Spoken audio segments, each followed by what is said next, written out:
வணக்கம். G news 24x7 செய்திகளுக்காக செய்தி வாசிப்பவர் உதயகுமார். கன்னிகைப்பேர் ஊராட்சியில் உள்ள அருள்மிகு திருவரங்க செல்லியம்மன் திருக்கோவிலில் 20ஆம் ஆண்டு பால்குட ஊர்வலம் நடைபெற்றது.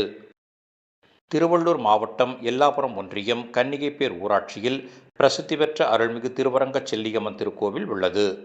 இக்கோவிலில் 20ஆம் ஆண்டு பால்குட ஊர்வலம் இன்று காலை நடைபெற்றது.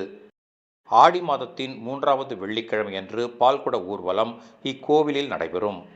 இதன்படி இக்கோவிலில் இன்று காலை பால்குட ஊர்வலம் நடைபெற்றது. முன்னதாக பெருமாள் கோவிலில் இருந்து அருள்மிகு திருவரங்க செல்லியம்மனுக்கு தாய் வீட்டு சீதனமான மஞ்சள், குங்குமம், வளையல், வெற்றிலை, பாக்கு, பூ, பழம், வளையல், இனிப்பு, காரம், வஸ்திரம் உள்ளிட்டவை கொண்டு வந்து செலுத்தும் நிகழ்ச்சி ஸ்ரீதேவி பூதேவி சமேத அருள்மிகு அழகிய சுந்தரராஜ பெருமாள் திருக்கோவிலில் இருந்து கொண்டு வரப்பட்ட தாய் வீட்டு சீதனம் பஜனை கோவிலை வந்தடைந்தது. இதன் பின்னர் பால்குடத்துடன் தாய் வீட்டு சீதனத்தையும் பக்தர்கள் இந்த ஊராட்சியில் உள்ள மாட வீதிகள் மற்றும் முக்கிய வீதிகளின் வழியாக ஊர்வலமாக கொண்டு சென்று அருள்மிகு திருவரங்க செல்லியம்மன் ஆலயத்தில் சமர்ப்பிக்கும் நிகழ்ச்சி நடைபெற்றது. இதன் பின்னர் நூற்றுக்கணக்கான பக்தர்கள் கொண்டு வந்த பாலை மூலவருக்கு அபிஷேகம் செய்யும் நிகழ்ச்சி நடைபெற்றது. இதன் பின்னர் மூலவருக்கு மகா அலங்காரம், மகா தீபாராதனை உள்ளிட்டவை நடைபெற்றது.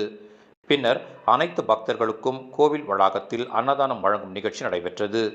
இந்நிகழ்ச்சிகளில் இக்கிராமத்தை சேர்ந்த ஏராளமானோர் தங்களது குடும்பத்துடன் கலந்து கொண்டனர். நிகழ்ச்சிக்கான ஏற்பாடுகளை கிராம பொதுமக்கள் சிறப்பாக செய்திருந்தனர்.